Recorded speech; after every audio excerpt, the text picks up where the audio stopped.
こんにちは、斉藤直樹です。今日はリスナーさんの質問にお答えしていきます。20代、匿名さんの質問です。いつも勉強になる動画をありがとうございます。斉藤先生の明るいイラストもためになる動画も大好きです。ありがとうございます。お絵描きとは直接関係ないテーマになるのですが、質問させてください。そのテーマは、過去の過ちとどう向き合っていくかです。自分は過去に絵描き仲間と何度かトラブルを起こしています。原因は嫉妬や価値観のすれ違いからで、人間関係あるあるだとは思うんですが、相手を傷つけてしまったので十字架を背負うように今でも罪悪感です。そのことには深く反省し、地道に描き続けた結果、今自分はプロとして活動できるまでになれたのですが、最近芸能人の不祥事がリークされているのを見ると、いつか自分の過ちもネットに書かれてしまうのではないかと自意識過剰な不安を抱いています。人は誰しも過ちを犯すものですが、その過ちとはどう向き合っていけばいいのでしょうか。懺悔のような質問で申し訳ないですが、斉藤先生のご意見をいただけたら嬉しいです。とのことです。はい、匿名さんご質問ありがとうございます。これ意外とですね、口には出せないんだけど、同じように悩んでいる人って、特に最近では多いのではないでしょうか。何かスキャンダルや過去にやってしまった失敗、不適切な言動を指摘されて、結果 SNS 上で炎上してしまって、活動を続けられなくなってしまうんじゃないかという恐怖。炎上のね、大小には差があると思うんですが、こういうことってね、一昔前は超有名人しか縁がない悩みでした。ですが今やそんなの関係ありませんよね。SNS 上でも少しでも目立つ存在になってしまえば、誰しもが炎上リスクを抱えてしまう。いわば一億総炎上社会はね、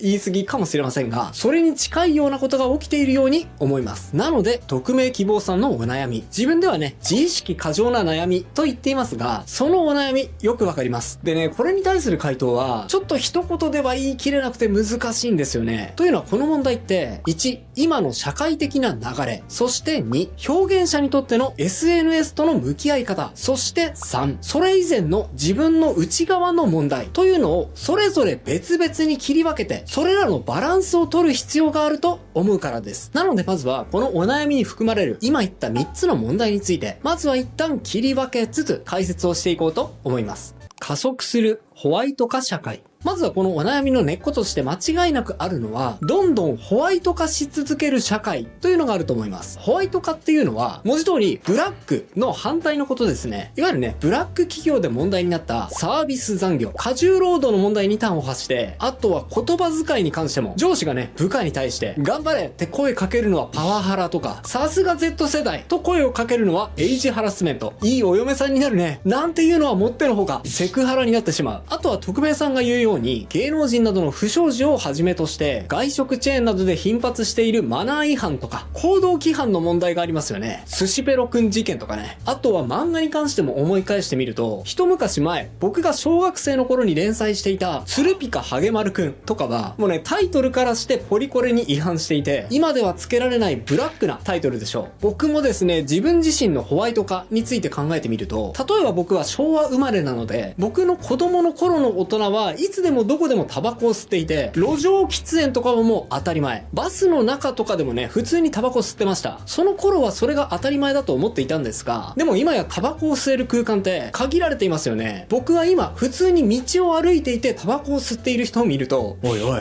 歩きタバコ吸んなよって思っちゃうのは当然として、イラストにおいてもね、タバコ吸っている絵とか見ると、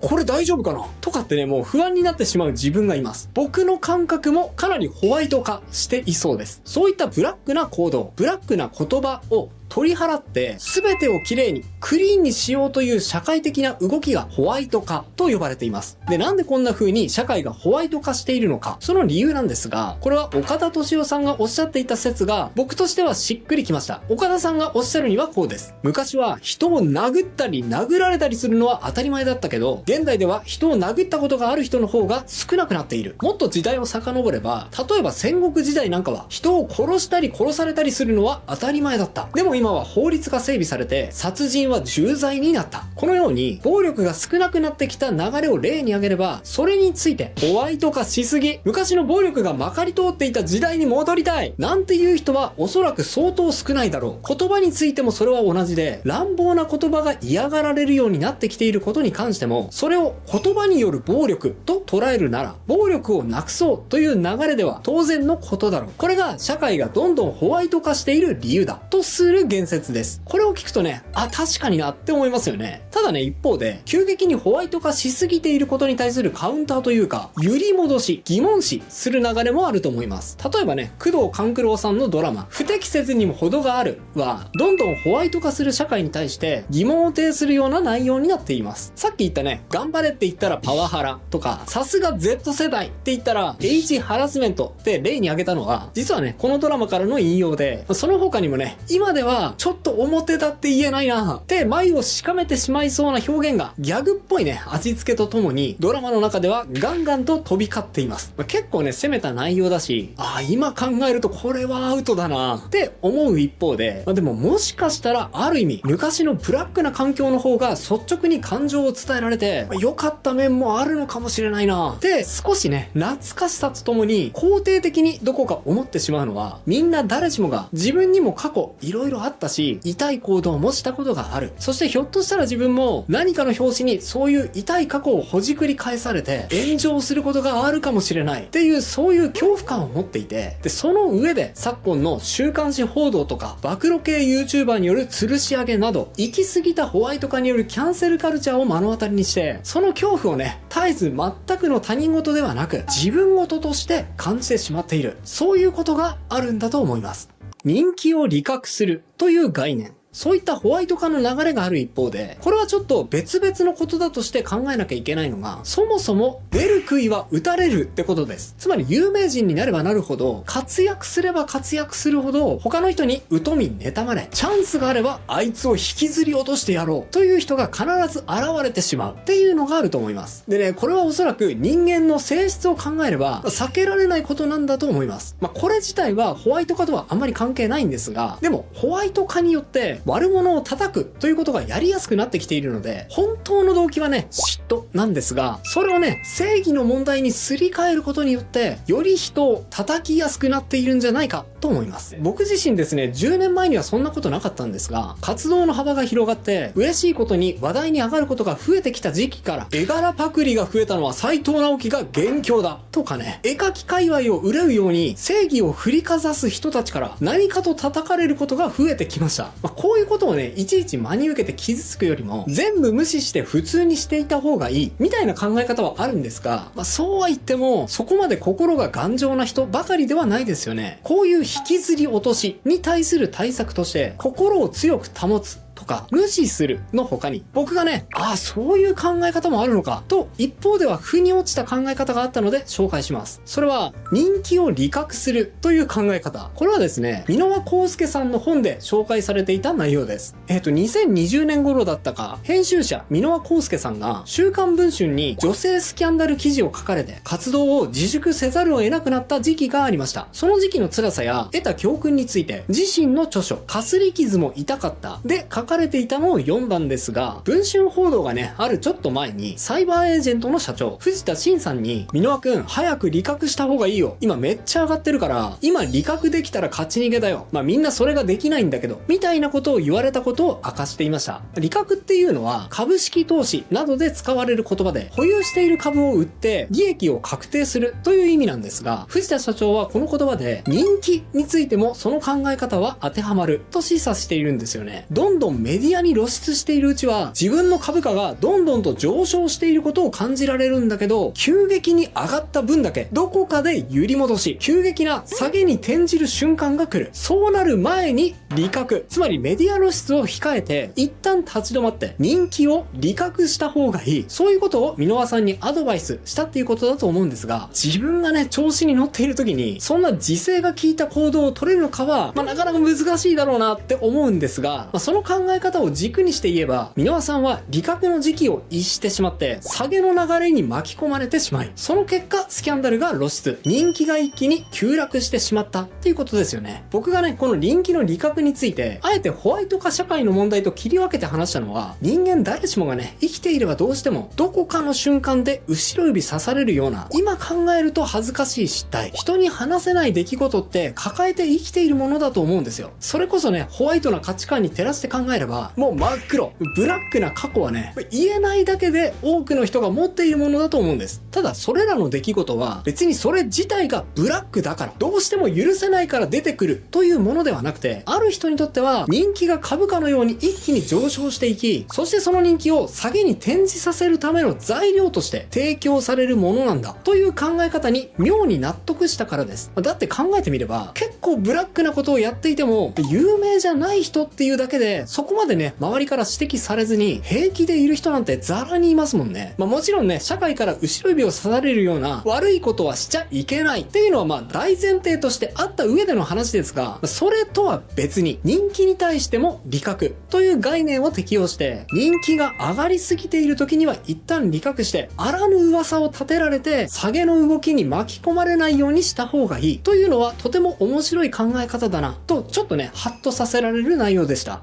後悔せずに反省するしかない。さてここまで2つの考え方についてお伝えしてきました。社会はホワイト化してきているから昔は OK だったことでも今の価値観に照らして考えてみるとあれはどう考えてもアウトだったということが増えてきている。そういう社会的な価値観の変化について、そしてそれとは別に個人でも SNS を通して活動できるようになってきた反面嫉妬や妬みも集めやすくなってしまった。そういった環境では人気も株価のように急落するような値動きをする。特に急騰している時にはスキャンダルのような人気の下げの材料や時には身に覚えがないことも嫉妬や恨みを抱えている人から提供され人気の座から引きずり落とそうとするエネルギーが働いてしまう。そうならないために早めに人気を利確するように言動を落ち着かせようとする工夫も大事という考え方についてです。ただねここまで聞いて匿名さんはこう思ったかもしれません。そういう前提があるのは分かった。だけど実際に自分は罪悪感に悩んでいるし日々過去の行動を悔やんで後悔しているんだ。そのことについてはどう対処したらいいのって。はい、そうですよね。いくらね、社会背景がどうだとか、人気が出たらどうしようとか言われても、今実際に抱えている悩みや過去の過ちが消えてくれるわけじゃありません。匿名さんがね、嫉妬に駆られて、どんなひどい過ちをしてしまったのかはわかりませんが、実際にはその過去は消すことはできないんだと思います。じゃあ匿名さんは実際に今どうすればいいのか。僕なりの答えはですね、後悔せずに反省しよう。これに尽きるのではないかと思います。今言ったような2つの前提はありつつも、じゃあ実際に僕らが取れる行動ってもう突き詰めるとこれしかないように思うんですよね。これはですね、僕が小学生の時の話なんですが、クラスにね絵を描くのが好きな友達がいて、ミネタって言うんですが、僕はそのミネタとよく2人でね絵を描いていました。ミネタはガンダムを描くのが好きで、僕はドラゴンボールの絵を描くのが好きだったんですが、いつも2人で描いてたのでね、もう1人ぐらい仲間いないかなみたいな感じで探していました。でそんな時にどうやら若月ってやつがメカを描くのが得意らしいみたいな情報をミネタが持ってきたんですよ。でじゃあ若月誘ってみようぜって話になって、でその若月を誘いに行く流れになったんですが、今考えるとなんでそんなことしたんだって思うんですけど、ただ誘いに行くのはちょっとつまんないから、その若月の似顔絵を描いていこうぜみたいな感じになったんですよ。でね、普通に描けばいいのに、小学生の頃の僕らは、好きあらばふざけようとする癖があったので、その若月ってねちょっとこう顎がとんがってるというか、そういう顎にね特徴があったので、それをねわざと強調してめっちゃモアイみたいな感じでね書いて、それを若月に見せて仲間に誘い込もうとしたんですよね。それねちょっと言い訳をすると、若月は僕とミネタが描いたその絵を見て、きっとね、お前なんだよこれ、ざけんなよ、じゃあ俺もお前らのことをめちゃくちゃ変に描いてやるからな、みたいにねじゃれ合いとして返してくるかなという想像をしちゃってたんですよね。ですがそれを見た若月はね、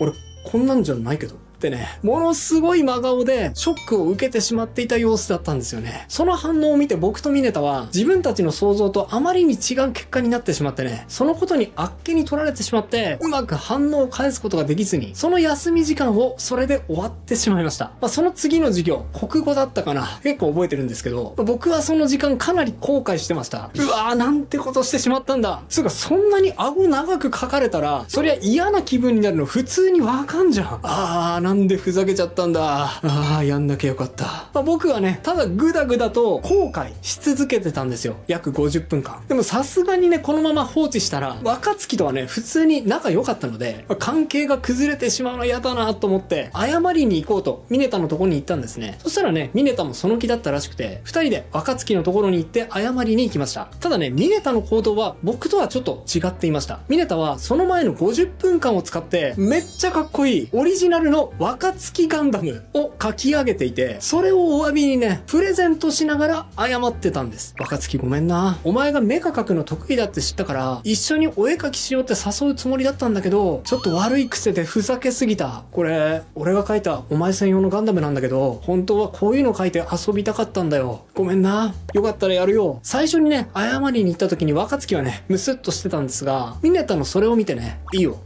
許す。つうかめっちゃかっこいいじゃんこれ。ありがとう。次俺も誘ってくれよ。ってね、なんとか許してくれたんです。二人とも謝って許してくれたみたいな言い方をしてますが、実際はね、ミネタのその絵がなければ、そんなにすんなりはいかなかったと思うんです。僕はね、そのミネタの行動を見て、うわ、こいつすげえなって、ちょっと子供ながらに思ったんですよね。僕は50分間、ただただ後悔していただけなのに、ミネタはね、やってしまったことを後悔するだけじゃなくて、どうやったら関係を修復できるのか、自分なりに考えてちゃんと行動したんだな。こいつには負けたなって。その国語の授業をね、真面目に受けなかったわけなので、そこはね、突っ込みどころありますが、僕はそんなミネタを見ていて、後悔しているだけじゃ何も変わらないよな、っていうことを学んだような気がしました。この例えがね、ふさわしいかどうかはわかりませんが、人間、たとえ悪意がなくてもどこかで失敗してしまって、思わぬところで人を傷つけてしまうことってあると思います。それをなかったようにね、書き消してしまうことはできませんし、いつまでもそのことで自分を責め続けて、勝手に自分で傷ついていても誰の得にもなりません。決してね、開き直るわけじゃないんですが、過去の過ちは、その時至らなかった自分は、そういう行動をするしかなかったんだと認めるしかありません。その上で、じゃあこれから自分はどのようにすべきなのかを考えて、これからの行動に反映していくしかないと思います。この時のミネタ君のように、今日紹介した質問、そしてそれに対する回答は、こうすれば絶対に安心という考えが存在しない。かなり難しい問題だと思います。ホワイト化する社会、そして SNS の発達によって嫉妬は正義の制裁に形を変えて出る杭が打たれやすくなっているような状況。そしてその対策としての人気の利確という考え方。で、それはそれとして、じゃあ自分にできることは何なのか。ただただ後悔するだけじゃなく、反省して前に進むことしかできないっていうこと。この話はね、別にクリエイターに限ったことでもないように思うんですが、人前に出ていこうとするクリエイターなら特にはっきりとこの3つの問題を認識しつつ、これらの考え方のバランスを取っていく必要があるんだと思います。自分で言っててね、簡単なことではないし、結構難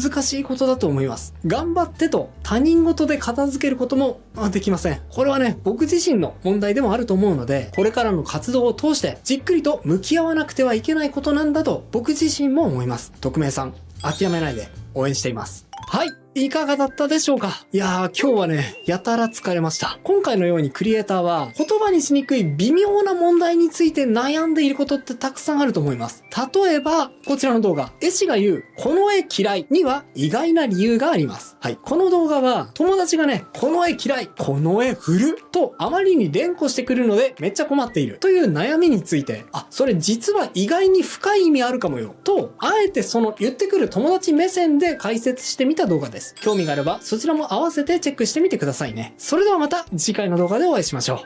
バイバイ。